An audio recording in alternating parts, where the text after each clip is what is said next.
My name's Maly Tao, your Donut Princess, and you're listening to Short and Sweet, a Donut Princess podcast. We now have an in-home studio, woo woo! And I have a really cool guest today. Her name's Olivia Thai.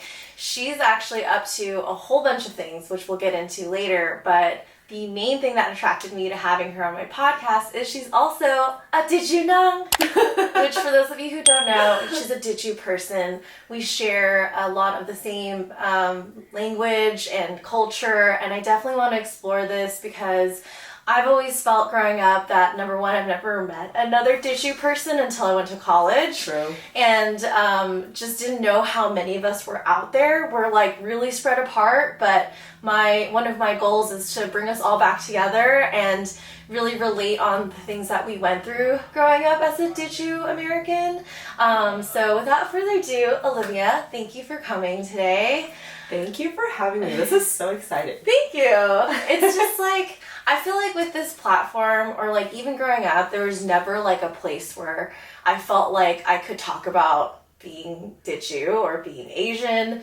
But now it's 2022, things have changed, and I get to do that on my own platform. So we can talk about anything that you want on this platform. There's no ratings involved. There's no like, oh, it has to fit this guidelines. This is clearly things that I care about. So I really appreciate you driving all the way out here to be here today. Anytime you want me to come out here and talk to you, I will talk to you. It is so fun. Yeah, and at the end, we're going to try some traditional Did You food. Yeah, that's going to be the best part because I love food.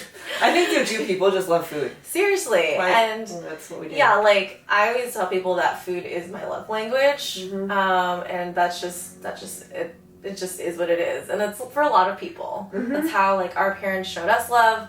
They never said, I love you, I don't know about you. No. That's not a phrase we use. It's not a phrase. It's substituted with, have you eaten yet? Yes, which is legit hot boy. Yes. That's like the virtual, that's like the hug. It's like, yes. Hug, like, have you eaten yet? That's like the only thing they care about when you come home. Yeah. And then my grandma would make something. It would be absolutely divine and delicious. Mm-hmm. And then we just say, it's all good. means like, it's so good nobody knows, but it's like kind of weird because we know. Like, I know it's such a strange phrase. It's a really weird phrase, but in context, it totally makes sense. Yeah, like you say that when it's like really effing good. Yeah, exactly. But tell me a little bit about, what it was like for you growing up. Like, where did your parents come from? Was there any kind of, like, a lot of Did You people have, like, they're mixed, right? They have, like, Vietnamese or Cambodian or Thai. Like, tell me a bit about your family history. So, ethnically, I am half Did You and half Cantonese. Okay. So, both of my parents are both half Did You. Actually, no, I'm sorry. I'm 3/4 Did You because my dad is full Did You. And my mom is half Did You, half Cantonese. Cool. Yeah, so there's a lot of Did You blood. Yes. And then they grew up in Vietnam, but our grandparents grew up in China. Okay, like what part of China? Do you know? Did You. In Did You, okay. Did You and Guangdong, so that's and for those of you who are listening out there who don't know where those places are, it's pretty much in the South China region. And yeah, I'll let you continue. Yeah, and it's where all the rice is. So, Plentiful. Yes, there's a lot of rice, and we eat lots of rice. It's less noodly and more rice noodly. So it's always been really awesome to hear about and learn about the culture. I've never visited, have you? I've been to Tao. You have? Yeah, but so we went to go like visit try to find where my grandpa came from. Wow. But we were a little bit farther, and when I went, the dialect was totally different. Like, I could kind of understand them, but they couldn't understand me. Yeah, like when we go, it's like they speak with like a certain accent. So, and then there's different words that mean different things. Like, do you know what ba is? Yeah. Okay, in Swatow, it's called nick. So when they asked you like what kind of nick do you want, it's like, so for you, those of you who are listening, ba is like, it's called meat. Like, it's like, what kind of meat do you want? But in Swatow, it's called nick. Oh, we do call it nick. Oh, you do? Okay. See, Nick. I've going nick. But that's like, I thought that was always neck, like the neck or the neck of the animal. Oh, because of the English association. Oh, yeah, no, yeah. Okay, yeah. So because I never knew that, and then I was confused. But yeah, so I have been back, and it's such a trip. It's pretty crazy. Wow, that is awesome. Yeah, my grandma was the last one standing, and she recently passed away. Sorry. Yeah, it's okay. It wasn't like a surprise. Is what I mean. But we, I think she took one last trip back. Really? Yeah, and then she got to see her sisters, and it was really fun. Actually, they moved to Beijing. Oh, really? So they never left China.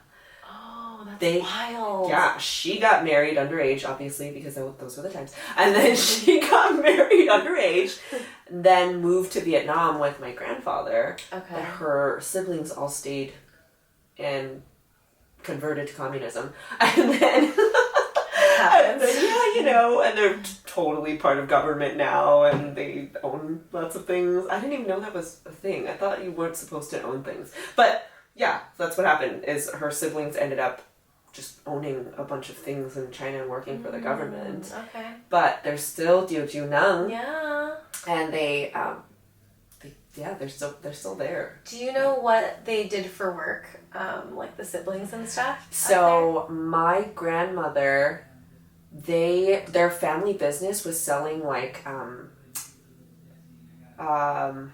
fish maw, like fish maw? and bird's nest. Oh yeah, and bird's nest is a hot commodity in Asian culture. Yes, I drink it every day. It promotes good skin and longevity. Yes, and the way it's made is really disgusting, so don't Google it. Okay, Googling it right now. Yes, exactly. I've never. Is it like that they spit it from the mouth of the mama bird, or if I'm not mistaken, it's a saliva? Yes, yeah. It's either spit or vomit.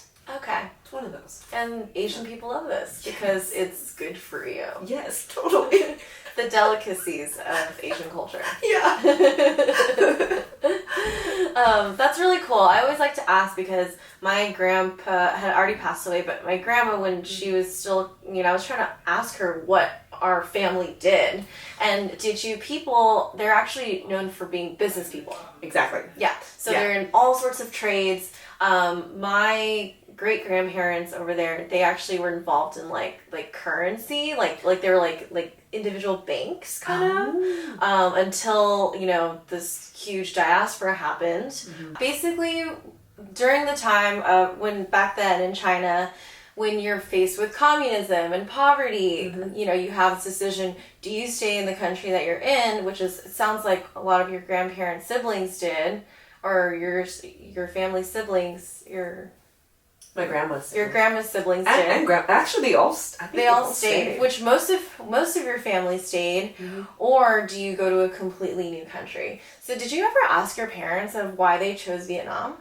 Yeah, so they actually chose Vietnam because that was the happening place mm-hmm, at the time. Mm-hmm. So there was so much commerce going on. Mm-hmm. That was like the new gold rush. That was the gold rush at the time. So they were all just going to Vietnam from China. Some of them were walking over, like they were just going down south to do business out there. And I mean, it's apparent that it's generational too. Like they did business, their parents probably did business, now we're doing business. Yeah. That's just how it rolls, and we can't stop. Yeah. Like me and my siblings.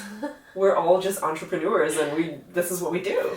I think it really just runs in the blood. Mm-hmm. And I think one of the quotes that my grandpa said to my mom when she was young was like, it's better to work for yourself than it is to work for someone else. Like it's better to earn a little bit working for yourself than working for someone else. And that resonates to me, especially as I figured out my career and decided to come back to the family business and all of that too. Did you grow up with the family business? Like, were you ever helping out with your family business? Oh, for sure. And yes, I did see the documentary. So I was like, oh my gosh, you're so amazing. And it just reminds me so much of so many of our families, right? So I remember being like 4 years old, 5 years old, and just hanging out at the warehouse. So my family sold clothing. Okay. Wholesale clothing, and we did basics, and at the time in the 80s, my dad designed his own clothes, and really? it was like a cool brand. Wait a minute, like what kind of clothes? Like 80s clothes? 80s clothes. Oh snap! It was super 80s, and I guess like it's kind of making a comeback. Yeah. And I'm just waiting for somebody who like saved a Roy and Rain jumpsuit, and I just can't wait to see. I'll be like, that's my dad designed that. And it's just at the time we just thought it was the most hideous thing, and I was just like, wait, it's back in fashion. Yeah. Like if Roy and Rain was a thing right now. Yeah, he's like, he was onto something. He was ahead of his time. Way ahead. So you guys had a warehouse. It was where was it? In downtown LA. Okay. Where all the clothing, the garment industry happens. Yep, fashion district. Okay. And I remember when I was old enough, he would teach us, so after we do our homework and stuff, it would be me and my like refugee cousins, and we'd all be in the living room folding clothes just perfectly, like perfectly folded clothes. We'd like fold them in half, stuff them into the bag, seal the bag, and then he'd be like, okay, there's 1,000 more for each of you. Oh my god. Okay. You're like, Yeah, and then you just grow up thinking that's normal. Yeah. Right. So I'm like, oh wait, everybody knows how to fold their clothes perfectly. But you're probably thinking like the boxes. the donut boxes. Exactly, for the sure. boxes. I've folded millions of donut boxes to date. And, we nickname, I'm known as the donut kid, right? That's like, you go and you help your family. What would you name yourself at that time? T-shirt kid? I think we were I was like the clothing child. Yeah. Because then we would gift clothes, right, for people's birthdays. Right. Or like, it would always just be clothes. Yes. And I'm like, oh wow, is that normal, or what are we doing? And I don't know, I'm just showing up not empty-handed. Yeah. That's what I'm doing. That's a big part too, is always showing up with gifts. Yeah. Definitely. At what point did you realize it wasn't normal to be like a really essential part of your family business? Like, were you like talking to your friend at school and where you're like, oh, don't you do this too? Like, was there ever that moment for you? I think this happened in adulthood. Okay. Because it was more like, I would talk to my friends and, they would be like, oh, my dad works at the post office and my mom is a chef at the restaurant. And I'll be like, oh, that's cool. Okay, cool. And they'll be like, what do you do? And I'm like, I fold clothes at night. Oh my gosh. Would you get like paid in any kind of way? No. Child labor. I'm not gonna sue my parents. But it was a fun time. I learned a lot. Right. You learned how to fold clothes really neatly, how to count. Yeah. Were there any other duties that they like taught you like as you got older? I will say something that was just so valuable, and I'm sure you learned this too, was basically instilling that. Like, hey, what we do is we work for ourselves. Mm-hmm. And then you don't really know anything else. Right. And I remember when I first started working, like being old enough to work, and I got a job and it was like a 9 to 5. My mom literally asked me, she was like, why are you working? And I'll be like, because that's what you do. And she's like, no. That's what other people do. We own businesses. So get to brainstorming, and you can work here for however long you need to, but remember, you are going to work for yourself. Yes. Hey, at least she gave you the freedom to be like, you can choose any business, not like a lot of, first generation, second generation kids, they're like kind of forced to take over. They're like expected to take over. Did you ever think that you were going to take over the warehouse? They never gave me that impression. It also, there's a lot of there are a lot of bumps in the road in my story. Mm-hmm. So the warehouse pretty much dismantled by the time I was, I want to say 10. Okay. So like 10 and before. Like in a good way or not in a good way? I think the season, sorry, my stomach is totally wrong. It's talking in the podcast. So, I think my parents' season for that was just coming to an end. Like, they did so well in the 80s. Yeah. Because of that line. Right? Because of your dad's 80s. For sure. All of his amazing designs. So he did really well then, and then it just kind of started fading out, and they were looking for other avenues. Mm-hmm. And that's actually when my dad was first arrested. Yeah, I know that's what was he arrested for? So I don't know if you remember this. I don't think we're the same age. Okay. But Wait, how old are you? I'm 33. I'm 32. Oh, we are the same age. Okay, You totally remember this. So you remember like Y2K? Yes. And like everybody was just like, oh my gosh, you're such a pirate and you're totally illegally downloading music. And now like what we do. But at the Napster? Napster, BearShare, LimeWire, those days. Burning your own CDs. Yes. There was just a joy in doing that. Totally. You just sat there, you just burned a CD. And then when we could download like, what was it, like MP3 discs? Yeah. And we're like, we're gonna put 100 songs on. Hell yeah. The USB was like life-chinging. My little sister, who's 12, had no idea what like a cassette player was. No. We were at a flea market, and then she saw a record player. She was like, "Isn't that a CD?" And I was like, "No, it's not a CD." But anyways, not to date ourselves, but continue. So, what did he get arrested for? So he got arrested for the biggest counterfeit case in the world ever. Of what? So he was being sued by Symantec, which is, I think it's Symantec, which is like some kind of security software, Norton, and Adobe. Oh, I'm sorry. Symantec, sorry. Yeah, so Symantec, Adobe, and Microsoft. All of them? Yeah, all from three this of them. one, from your dad? Oh, well, they thought it was my dad. Uh-huh. Later on, it was cleared up. He was just a middleman. Okay. But at the time, it made it seem like it was a bigger deal than it was. Which, it's a big deal. Okay, yeah. Like we shouldn't be doing that. But hey, when you come to a new country and you're struggling and you're living that refugee life, like my family were boat people. I don't know if your family was too. Yeah. My grandpa came down from a boat, but then when my parents came here, they flew over here. And yeah. So boat people. Yeah. So they are struggling to survive, and I remember growing up like at all moments of my childhood, there was a cousin, an entire family. Yeah. Somebody was always living in my house. I didn't have a bed till I was like 11. You know, like that's just the refugee childhood. Yeah, you become the host of people that may or may not be in your family, but they've sponsored over here.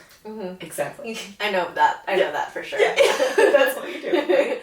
So he's like struggling to figure out how to take care of not only us and his parents and his siblings, but also the random family members that would just come and live with us random. Just without really helping or anything. They're just there. Yeah. Just like, what are you doing here? Yeah, sometimes they'll help fold the clothes, but sometimes they didn't. Yeah, and you're like, get your butt to work. You gotta earn this rent.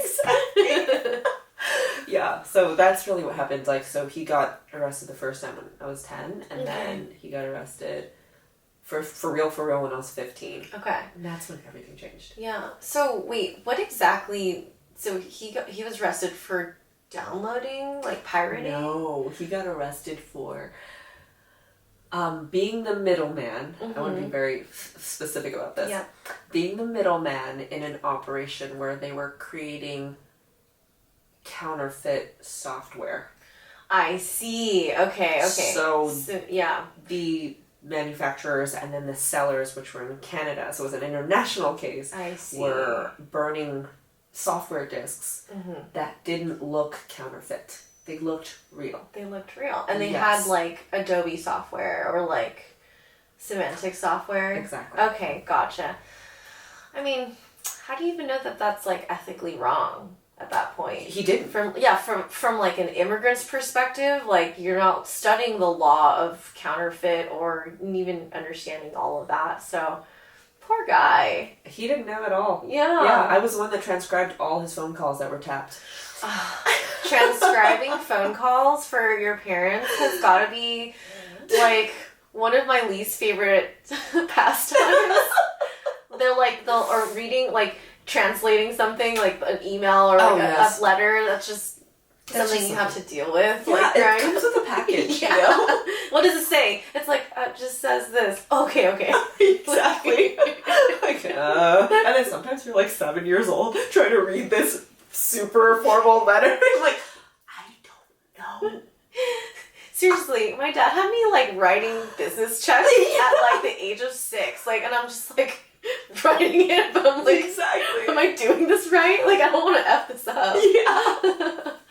Well, I mean, it also just goes to show that, you know, when our parents came here, they're like, all right, you guys are American now. Like, you know, you're going to be the ones to guide us through this, especially not knowing the language. Like, that's so big. Like, English is such a hard language to learn and master, let alone just coming to this place and not knowing anyone or knowing anything.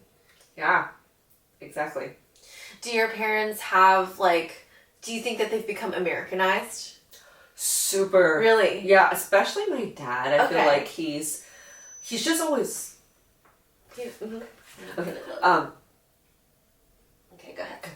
So especially my dad, he's just so with it. He's with it? Like, yeah. Tell me more about with it. So he knows how to use his phone. He downloads apps. He text messages. And he's like 70 years old.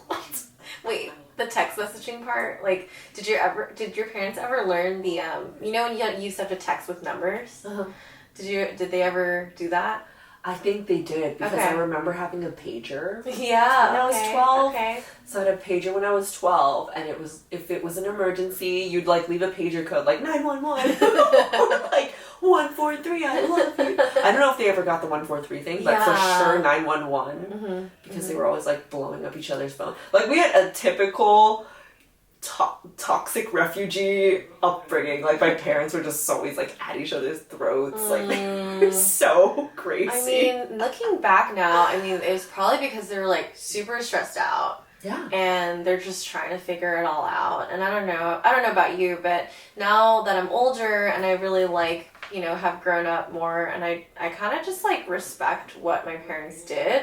Like even if it wasn't perfect or even if it wasn't like a cookie cutter like family dynamic, like at least they had this drive to like really, really try for their family and for you to like go to school and like to really like put your roots down here in America. Yeah, and that's so hard.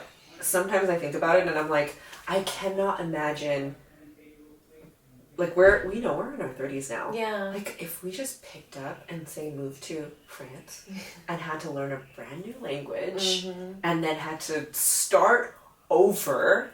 Like if we moved to another language right now where that's not our primary, like Arabic, for example. Yeah. Like we moved to a place that spoke just Arabic. Like Dubai or something. Yeah, what would we do? We'd have to start from scratch We'd again. have to start from Cleaning things. Yeah, the basics. Yeah.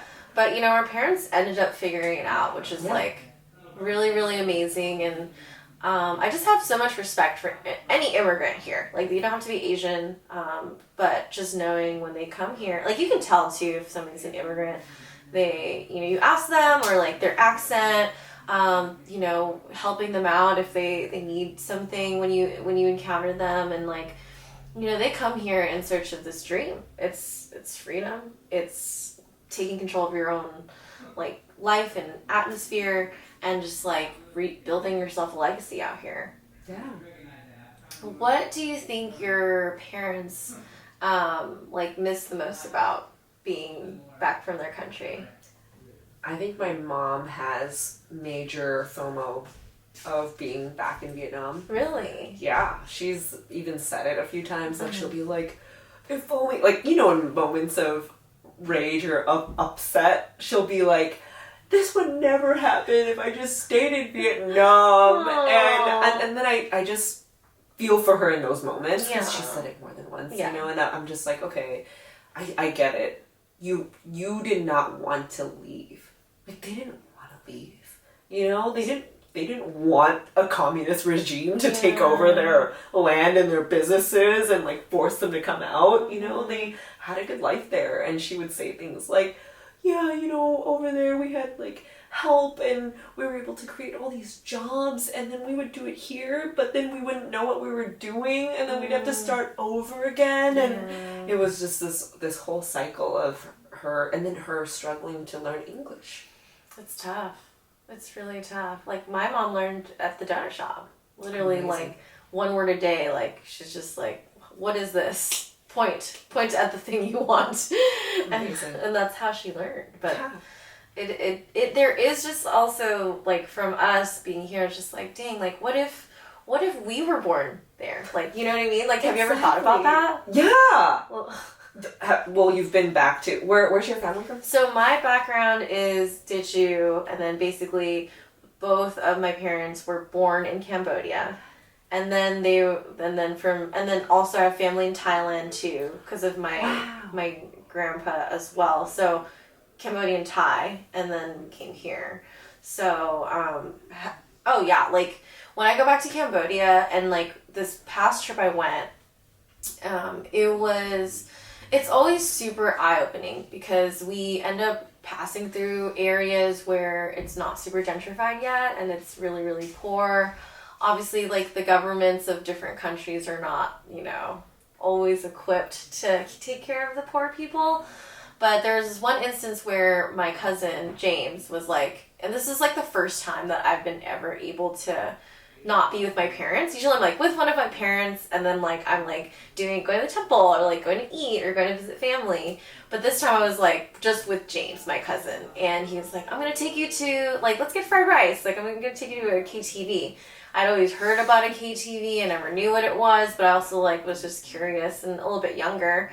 And I remember when I went, and he explained to me that this is a karaoke bar. They serve food and alcohol, and these are the girls that you can take home with you. Oh! And these girls were younger than me. They were younger than my little sister. They were like some of them looked like anywhere from like 11 to like 16. And that was like, and like the oldest one was like 21. So it was kind of just like, Ew. and like what I think of is like, what is the difference if my parents stayed there, and like what if that was my situation where it's like, yeah, I can either go to school and my family's poor, or I'm gonna sacrifice and do this thing where it's just totally immoral and demeaning and wrong, but like make my living there. And it's just like there are people out there faced with this right now.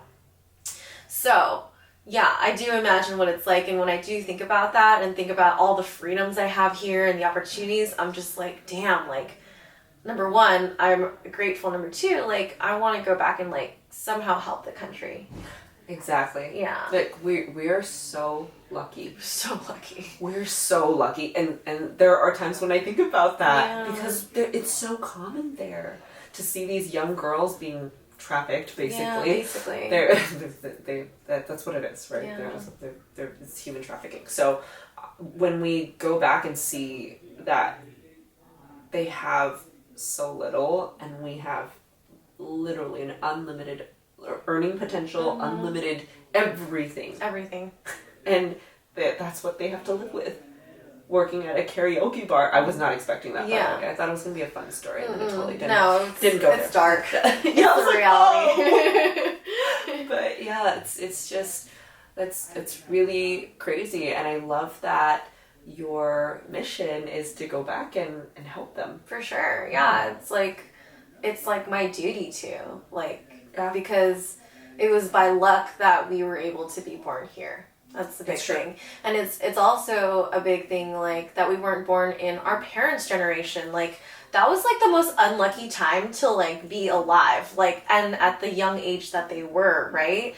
Like, my mom, she always says, like, she's like, you have a different life than me. Like, you're lucky. And I had to go through so much.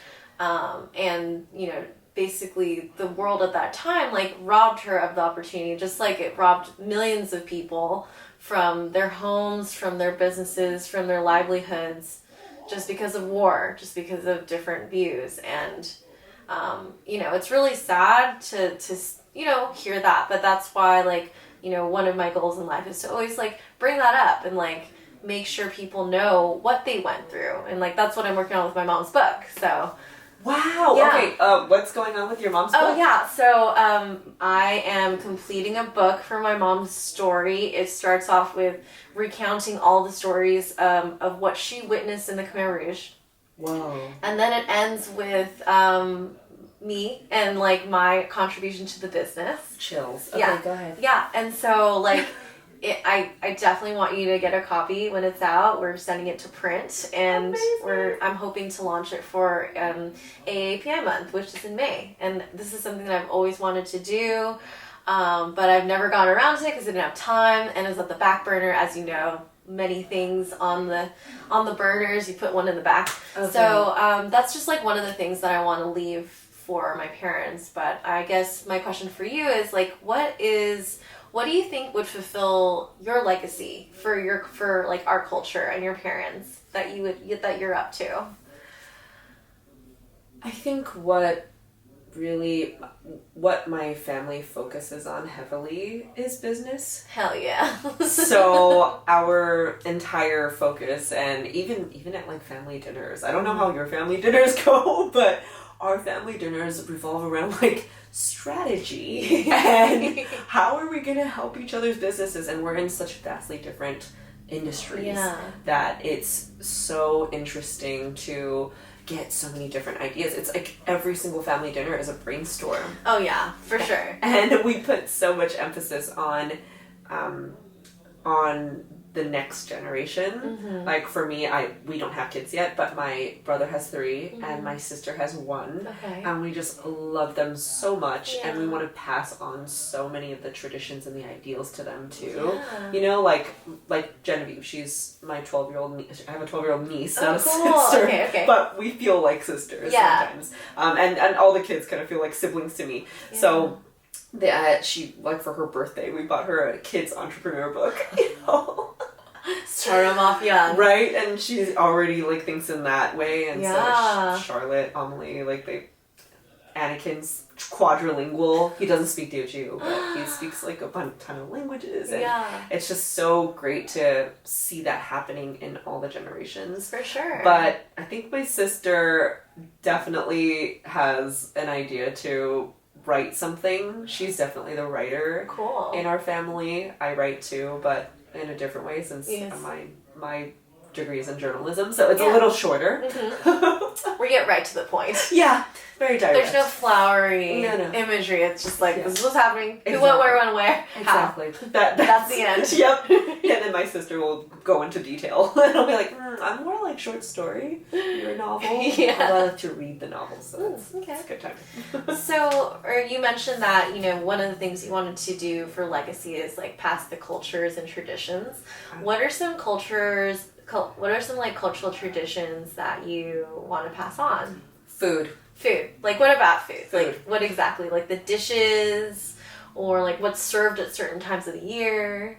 So I wish that I made and like forced my grandma to teach me more things. Same. Right? But she shooed me out of the kitchen. Of course they would. Yeah, they don't want you to learn it. You know what's crazy? My grandma wanted me to learn it. She just didn't understand how to teach it. Oh. So eventually, I love cooking, so that's like a huge part of my life. And so when I first started learning how to cook, you know, you're like measuring and learning all these different recipes. So I eventually learned how to like eyeball. There is no measuring. There is no measuring. There's no measuring in Dichu or Asian culture. It's even today, I asked my mom how to make this certain sauce. She's like, okay, you put a little bit of this and then a little bit of that, and then you wait, and then you stir it. Yep. And then you put a little bit more of this, a little bit of that, and I was like, how much? She's just like, I don't know. Like, you just a little bit. Just feel it. Yeah, just how do you just smell it or something? I'm like, okay, God. Feel and taste and feel and taste. So yeah, eventually I learned how to make a lot of her dishes. Okay, like what? Like lo te ba, right? Is that what you call it? Oh, it's lo te nik, lo te ba. It's is it like gong ba? Like, is it like braised? Yes. It's the braised pork belly with we already have a dialect thing going on. Yeah, with the egg. Okay. Totally. Yeah. Okay, so we call it gong ba. Really? But I've heard it that way too. Gong ba. Yeah. Oh, okay, yeah. So yeah, and it's bomb. It's like... It's the best. It's literally just pieces of pork belly and hard-boiled eggs. Yes. In kind of like this like soy sauce, kind of like an adobo-ish type of thing, but not vinegary. No vinegar. And you just eat it with rice or like pickled veggies. It's like it's just comforting. Yes. My grandma would definitely make a lot of that. Yeah, it feels like home. Mm-hmm. And then recently I made gu cai gui. Oh yeah. Yeah. Damn, you fancy. I make all kinds Gu of chai things. gui. That's the gu chai. Like that's the basically the classic Dichu dish. Yeah. Where it's a dumpling, but it's flat and it has green onions Garlic or chives. garlic chives. Yeah, Garlic chives inside, and if you fry it, game changer. That's what you do. You gotta fry it. Did you make the sauce that's like part fish sauce, part hot sauce? For sure. Oh yes. And then you dip it in. My grandma made those from scratch. Yeah. Yeah. And That's the only way you can make it. I don't know how to make it, but I go to Kim Ki or I go to Kimchi. yeah, it doesn't even say it sound right. The one in Chinatown too. Yeah. Next to Helen Ray's. Oh, yes. That like I'll just get that to go and I'll come home and fry them. Oh. Wait, that's incredible. Great. I'm so glad you know how to make those two dishes. At the very least, that's like so cool to me. And so you plan on like passing that along. Oh, totally. Yeah. That's being passed down. Like, I followed her around. I took her to the market, followed her around, brought her back to her kitchen, followed her with a notebook, wrote it all down, typed it out. Oh, nice. And this was like 18 years ago. So that paper that I have has like soy sauce stains on it and everything. It's so disgusting. I'm like, I'm never gonna lose this. But now we have Google Docs. Yes, I think I'm gonna have to transfer and we it. can save it. And please send it to me. So I at one will. point when I want to learn, or maybe I'll just like come over and like Yeah. we'll do a series where we show people how to make it. We've got to do that. Yeah, there's some on YouTube, but like it needs our perspective. Yeah, totally. Yeah. It needs to feel like the modern Asian woman. Yeah, for sure. Okay, that's so cool. And like, what other Dichu dishes do you know how to make? All lot. What is that? The oyster pancake? Oh yeah. Yeah. What do you Yeah. call it? I don't know. Oh, okay. It wasn't commonly made, but I have tried it. Okay. I tried it in Swatow actually. Yes. Yeah. Super classic Teochew dish that my grandma, like that was her, I think Her that might have been specialty, her specialty. like her number one. Yeah, like she she tried to was- impress you. Yeah, like she made all lot and everybody came over. It was one of those. I love it, and that was just her expression of like, "Hey family, I love you. Come over and eat this. This is my love in the oyster pancake form." Yes, exactly. Are there any other traditions that you guys carry on? Like, for example, we just celebrated Qingming. Yeah. Do you guys celebrate that at all? We did when she was alive, and we still technically still celebrate it, but I acknowledge it. Yeah. I don't know if I celebrate it Yeah. because I don't have enough of the connection, and that's kind of like the part where I wish that I was able to connect more with the traditions. Yeah. Like, when do we make those pink things with the rice inside? I don't know. I gotta Google it. See, and Honestly. now we have to Google it because my grandma's not alive anymore. Yeah, so exactly. I was like, when do we make those like Yeah. pink ones? Like, they were made in our childhood, but they never explain why or when. Yeah. And, like, oftentimes, like, for example, Qingming is based on the lunar calendar, too. Yeah. So it wasn't like, oh, like, Day of the Dead is, you know, November 1st. It, like, and you knew it was like, oh, like, next week is this holiday, so we're eating this. Or, did you ever eat the little, like, glutinous rice balls? Oh, yeah. That, for us, it symbolized that if you ate one, you were 1 year older.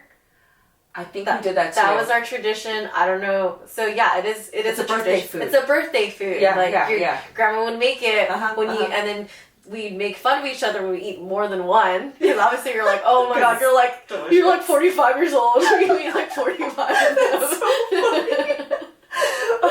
But also, what did you also have like diami? Sweet noodles? Yeah. Like maybe, but like my grandma would put sugar in everything. Everything. Literally, Everything. like instant noodles, sugar. Like, I'm like, what? Like, what do you? But it tasted bomb. I mean, it's super good. Yeah. But then you were like, okay, wait. So I totally thought growing up because she put sugar in everything, and I always thought that there was a sweet version and a salty version of everything. Oh. Literally, I thought it was a thing because Yeah. she was the cook of the house, right? Right. So she was the home chef, and she would be like, "Oh, do you want like salty noodles or do you want sweet noodles?" And I was like, sweet. So it was just like egg noodles, but in a syrup. I don't know if I've had that. Do you have a picture of it to show me later? Yeah. Show me later. Yeah. I don't even know. Maybe she made it up. Maybe it was like... Maybe it was just like another one of her specialties. She like remixed it. Yeah. Was it like a dry noodle, like without soup? No, it's a sweet soup. It was like a dessert noodle. But it wasn't a dessert. It was. I think it was technically supposed to be a dessert. It's technically a dessert. But it was also a birthday food. Because it represented like longevity and you're gonna live long. Yeah. So Noodles. sweet Love noodles. Yeah. What are your favorite types of noodles? Goi tio. Yeah, goi tio, which as I got older and you go to a Vietnamese restaurant, it's hoi tio. Oh yeah, hu tio. Yeah, it's, like HU with the little... Yeah. Like it's like close but not. It was like, oh, I know where you got it from, but it's goi tio. Yeah, it's goi tio. And in Malaysia, when I went to Penang, there's like hella Dichu people there. Yeah, they all and speak Dichu. And there's goi tio everywhere, and I was like, oh, that's how you spell it. In my head, it was Q U. It was like Quay, like the sunglasses, and I was like, oh, it's with a K. Like that's how you translate the Dichu into the English thing. And you know, the language is just it's just so funny. Like I tell people it's like a secret ninja language where like not a normal Chinese person will know. Yeah.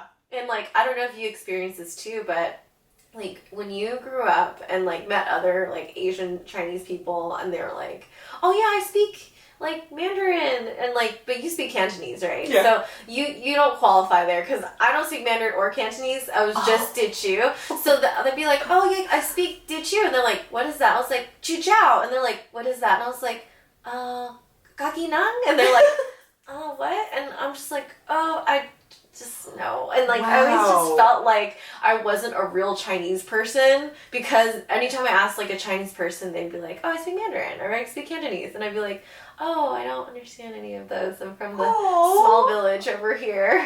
That is so alienating. Yeah. How's that? Well, you are very Chinese. Thank you. You're as Chinese as it gets. I mean, if you speak Teochew. Yeah, I'm like I'm like an OG grandma, like Asian, you know. Yeah. Are you gonna continue when you have a family? Are you gonna teach your kids Dichu? Well, as a linguist, I think it's very important. And I just thought about that today. I think because I knew we were gonna talk about Teochew stuff today, I've just been thinking in Teochew all day because I was like, oh, would I teach my children this? You know what I was thinking about, and I was like, why not? Why not?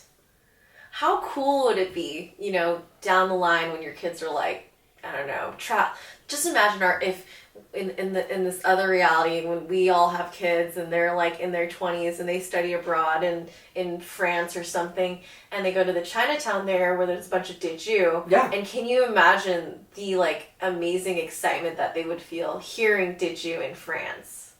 Oh, I've definitely heard Teochew in France. Yeah. So does it accent it, or were you like, oh, I know exactly what they're saying? Well, it's so similar because I think a lot of them came from Vietnam. So I would hear them speak it. I was like, that's the same accent as my grandma's, you know? And it was just so cool because it is, you're right, it's kind of like a secret ninja connection. Right. Like, how do you feel when you hear Dichu, like, outside of your home? Oh my gosh, it's like so homely. I know, I'm like, I feel so warm. I'm like, oh, like, we're from the same place, like. Yeah, and then I might get a little too excited, like socially awkward excited, and I'll be like, they're speaking it at a random grocery store. And I'll be like, should I say something back? No. What? No, say something back. This happened, my partner and I, Jesse, we were in San Francisco, we got dim sum in the Chinatown there, and we were at this tiny, you know, one of the stores, and I was like, okay, watch this. And I went to go buy candy, and I was like, oh, ilahama, and then she's like, waha, and then she looks at me, and she's like, where, you know, she asked me like, oh, look here, Rika, like, where are you from? Like, where do you live? And then she goes, look, I thought you young Mexico, which means your boyfriend looks Mexican. And not to be racist or anything, but like, yeah, well, my boyfriend's Filipino, but he's dark, and like, it just kind of shows like, did you grandmas? They still are like very judgy, you know? Oh, totally. Yeah, totally. But it's still exciting to have like a 1-minute conversation with her. I was just like, yeah, I met a ditchy person today. Yeah, it was great. You're like, I accomplished something. Yeah, I don't know. It's super exciting just because like, again, like growing up, like I never thought I would meet another ditchy person, let alone a Cambodian person. Like I felt very other. I felt different. Wow. Yeah, like, and I grew up in this area, so it was very like predominantly like white and Hispanic. So it's like I would never really felt like I belonged to any of the cultures, even my own, because I never knew. But now that I'm like older and I'm, we have the internet, and we can like, people just find each other on the internet, like where you're just like, oh my god, and you just talk about culture. And I think culture is such an important part of, like myself, and like now I'm trying to like incorporate into my career of like podcasting. I love having ditchy guests and talking about culture, because growing up I wish I could listen to something where we talked about my culture, so I could feel like I understood or felt seen or heard of like the different customs we did or the different weird traditions we did. So I'm glad that like we were able to find each other and you're able to come on and we could chat about this. So let's talk about your career. So your parents always wanted you to be a business person. You studied journalism. And so, it's funny because I studied communications. Oh, okay. Yeah, so I have a feeling where this is going to go. But look, walk me through, what you had in mind when you took broadcast journalism as like your major, and like what vision did you have, like what did you think that you wanted to be when you grew up, and like how, and like then tell me a little bit about like how that has really changed over the years. So I think I had a very unconventional upbringing and an unconventional like school journey. So my major was actually linguistics. Okay. And then I minored in journalism. Got it. Thanks to the pandemic. Yes. So I actually dropped out 3 times. Okay. So I'm a 3-time college Hell dropout. Yeah. Woo woo.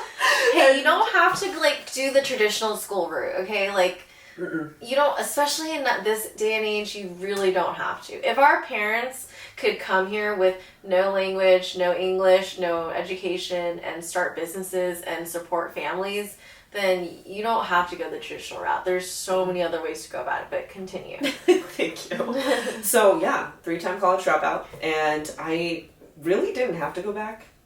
I think I went back for street cred. Yeah, you're like, I'm gonna just do this. Yeah. No, seriously. And when you are an entrepreneur and you are able to be a business owner in so many different ways, I think that's what allowed me the freedom to go back to school, because the whole point of me dropping out, I mean, I had such a rough teenage years were really rough, with my dad going to jail, and then my mom went to jail later on, and it was like, oh my gosh, this is just falling apart. Everything's falling apart. So it was hard. Like, there was no financial backing for me to go to school. It was a tough time. So I ended up opening a music school. Whoa. When I was 22. Okay. Yeah, so... And what happened at this music school? It was great for as long as it lasted, because I think for like one of my first jobs, I would say, is teaching piano. So I was while my dad was getting arrested, my mom was getting arrested, all these things were falling apart, I was teaching piano on the side. Amazing. Also a very Asian thing to learn and do. But wow, okay, so you would teach, so you decided like, I'm going to open up my own thing. Well, I thought it was a side gig, because I also, so here's the crazy part. I started college when I was 13. Okay. So I started college when I was 13, thinking that I was gonna go to like an Ivy League college and like be done with my bachelor's before I was 18. That was like my whole goal. Wow. And then everything got super messed up. Right. And then I was like, okay, I guess I'm gonna be a piano teacher. Yeah. Now. So I was like, okay. So I'm like 15 going, hey, do you have a child that needs piano lessons? And I'm like teaching them. And I thought it was a side gig for a while. And then eventually like I was teaching so much piano, there were like 60 kids coming in and out of my house every week. Oh my gosh. Yeah. That's so cool. Yeah, I mean, it got to the point, I think I had like, when I had 20 something students, I was like, I need to rent another room. So I was renting another room out of my condo, but then it was still in where I lived, you know, it wasn't anything crazy until it was like 60 people. And then I wasn't able to do everything by myself anymore. Yeah. And I was like, okay, I think now's the time to expand.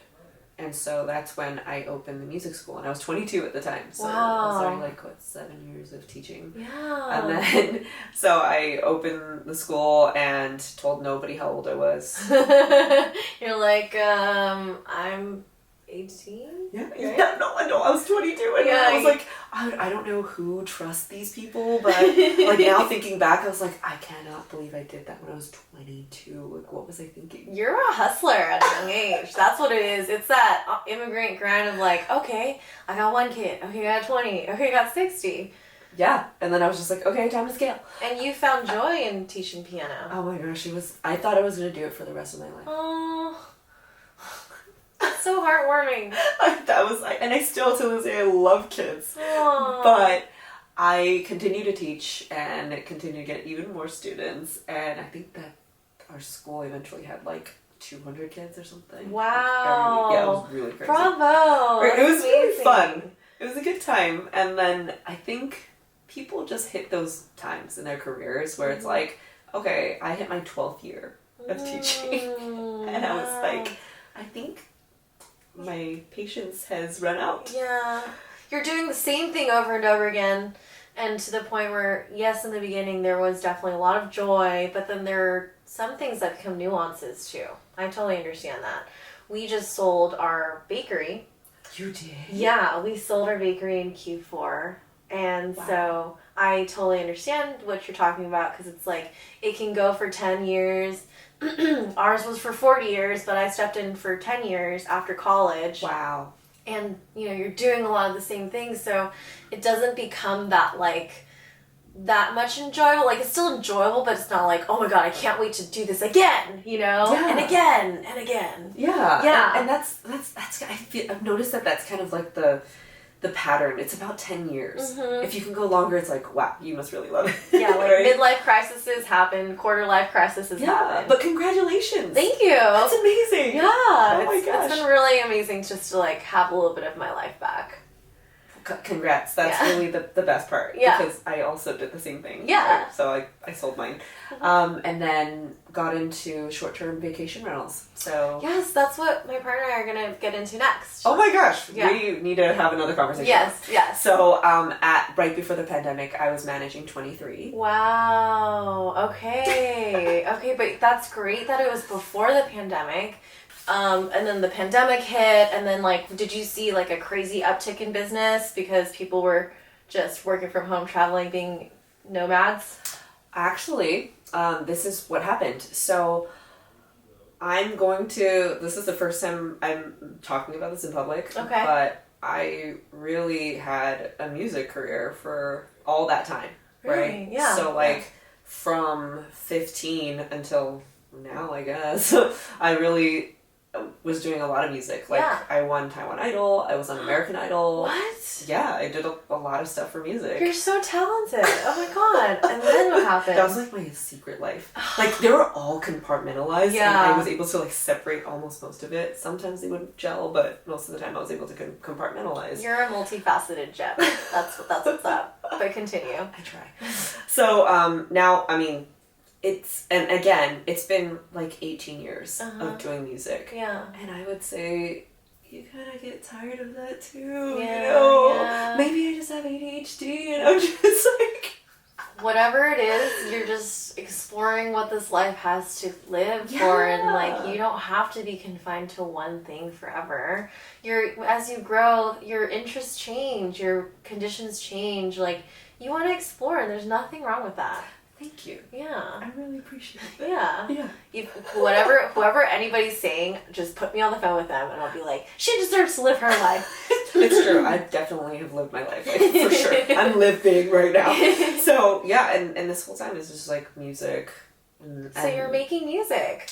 I still do. So I'm signed with a songwriting agency. Cool. So I write songs for like MTV commercials. Wow. That nobody knows about. Can we like Google it? Totally. You could totally Google your name and see what's. So my songs have been in like what is that show called?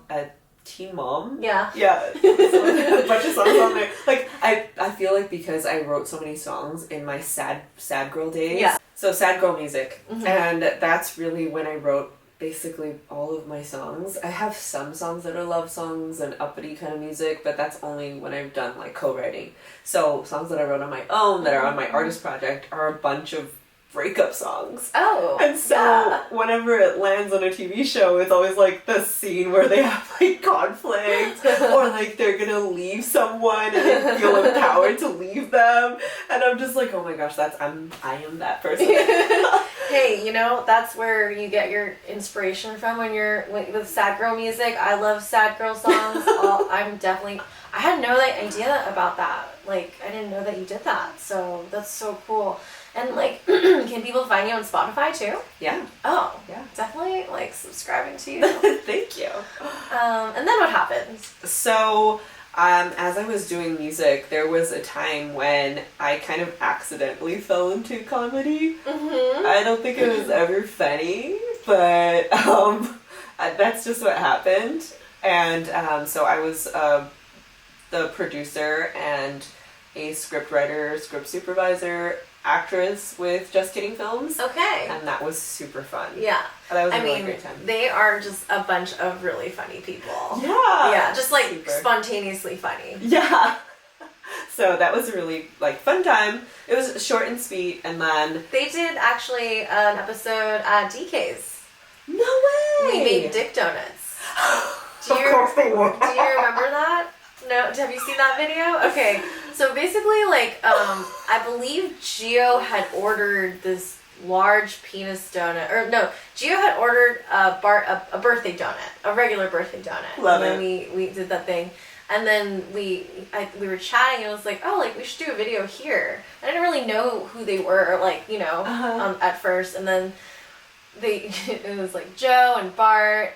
And Chan, yeah, and they all came, and I was in for a whole treat because I had never really known how funny they were, and like it was just like we were in the back, and like the whole competition was like who can make the best like looking donut, and they were making all these jokes, and my staff was just like appalled because we were like making penises, but yeah, like JK Films is really, really funny, and that's so cool that you were involved on the team. Like, how long did you do that for? A good 2 years, I want to say. Mm-hmm. But, I mean, we were friends for such a long time. Like, I went to UCLA with Bart. Nice. We were roommates. Joe and I dated for like 5 years. Oh my god!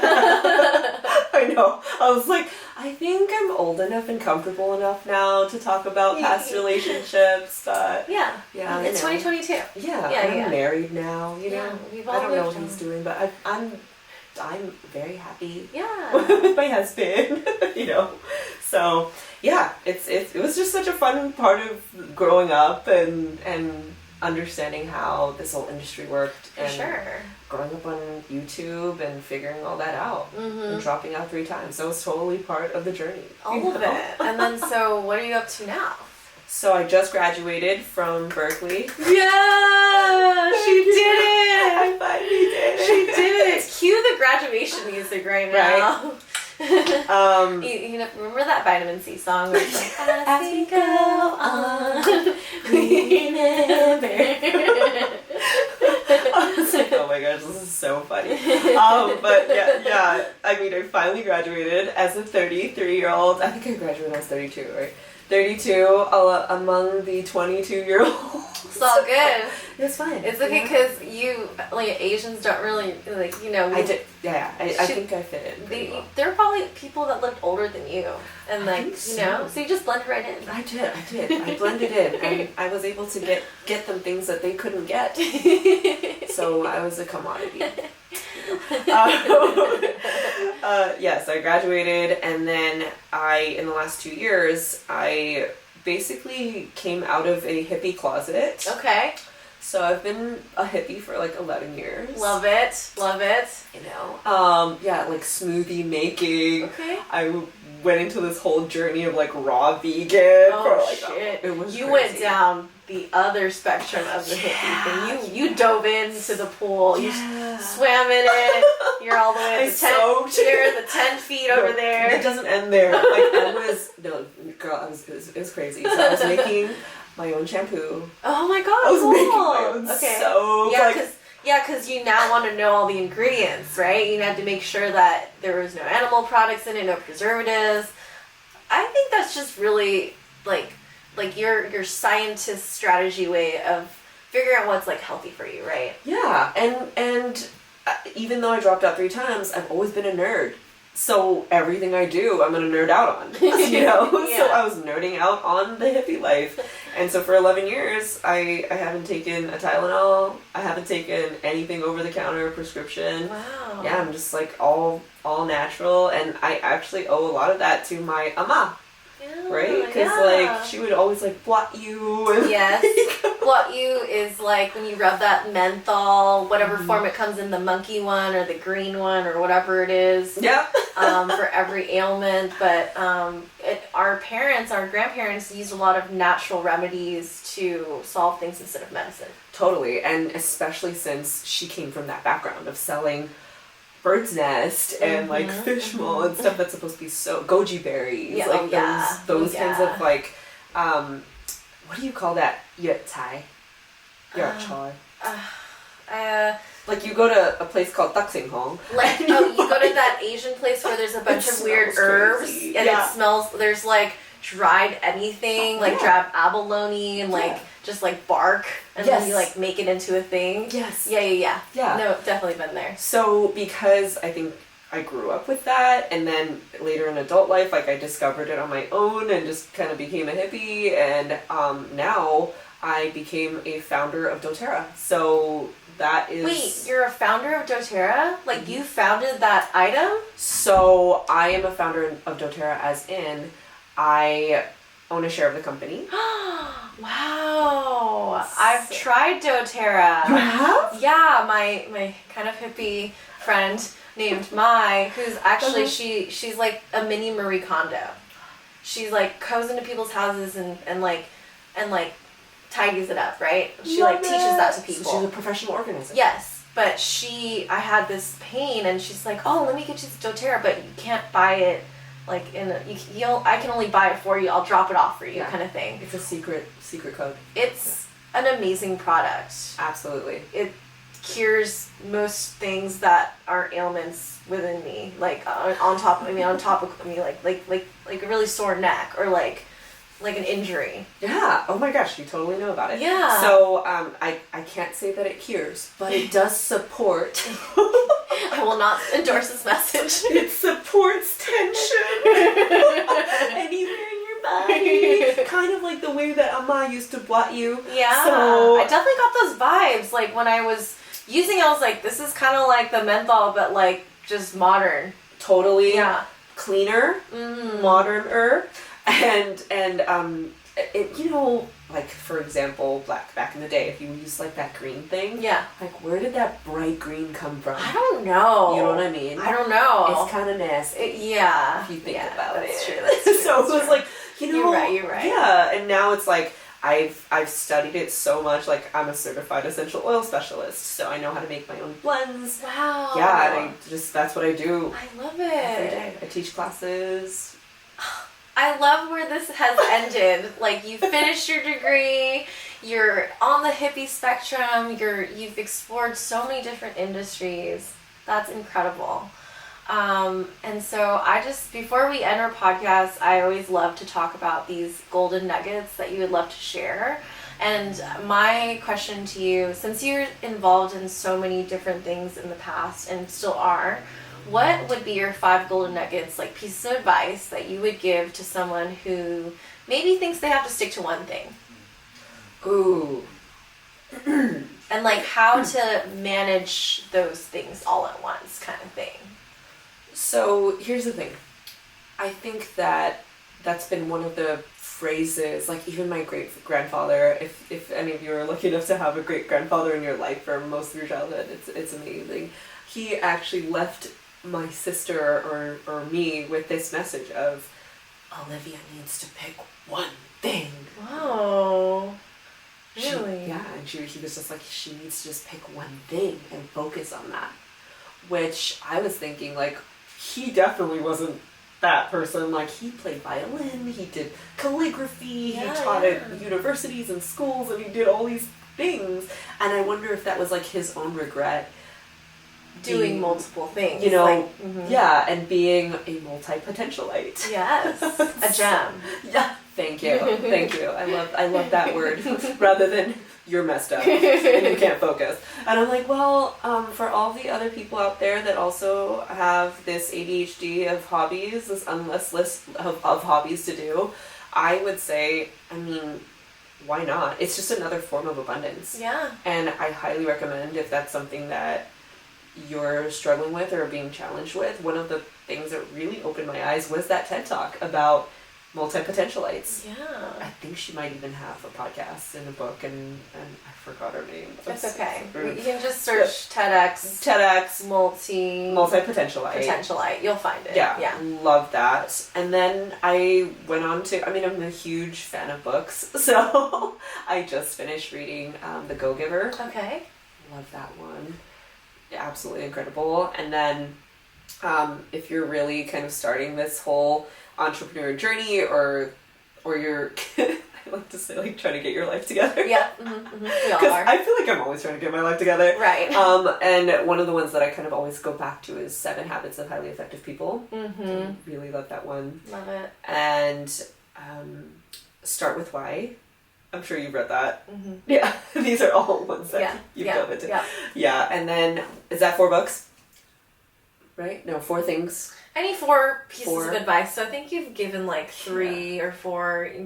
You're fine. Yeah. The moral of the story is Olivia Thai is a great example that you don't have to have it all figured out when you graduate or when you're a young girl, like, or boy. You know, you can go and try a bunch of things, which I'm just so impressed that you are so courageous enough to keep trying new things and finding your true calling, which is to be a full-blown hippie.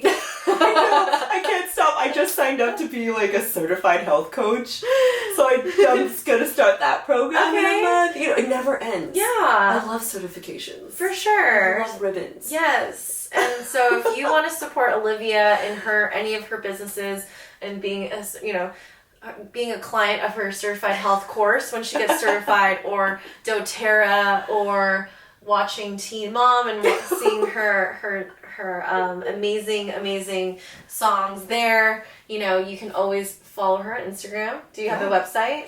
I do. Okay. And it's oliviathai.com. oliviathai.com. Yeah, or Instagram's probably the best way, because I don't check that. Slide in her DMs, not in the creepy way. Yeah. Or I can actually offer, I'll create an offer after I leave, but if you DM me, Donut Princess, that's a good code, right? Donut Princess. If you DM Donut Princess, I'll send you some stuff. You'll get some goodies. Just because you listen to this podcast and you're supporting an Asian American entrepreneur. So without further ado, thank you so much for watching, guys. We are going to get to the food part of the segment where we try a traditional type of Did You food. And just thank you so much for listening, for subscribing, and until next time, holla at your girl.